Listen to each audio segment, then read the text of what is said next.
Platypus అనే జంతువు ప్రపంచంలోని అత్యంత విచిత్రమైన జంతువుల్లో ఒకటి. ఆస్ట్రేలియాలోని తూర్పు ప్రాంత నదులు, వాగుల్లో నివసిస్తాయి. వీటిలో అత్యంత ప్రత్యేకమైన విషయం ఏంటంటే ఇవి విషం కలిగిన మమ్మేల్స్. మగ ప్లాటిపస్లలో కూడా విషం ఉంటుంది. వీటి వెనుక కాళ్ల దగ్గర పదునైన ముళ్ళుంటాయి.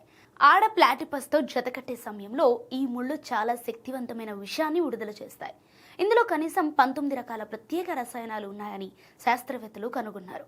కొన్ని రసాయనాలైతే ప్రపంచంలో మరే జంతువులోనూ లేవు. ఈ విషం మనుషులకు ప్రాణాంతకం కాదు, కానీ చాలా తీవ్రమైన నొప్పిని కలిగిస్తుంది. ప్లాటిపస్ విషానికి గురైన వారు ఎముక విరిగిన దానికంటే ఎక్కువ నొప్పి అని చెబుతారు. కొన్నిసార్లు ఆ నొప్పి వారాల పాటు లేదా నెలల పాటు కొనసాగుతుంది. దీనికి ఇప్పటి వరకు ప్రత్యేక విరుగుడైతే మందు లేదు. ఈ విషయం భవిష్యత్తులో మనుషులకు ఉపయోగపడే అవకాశం కూడా ఉంది.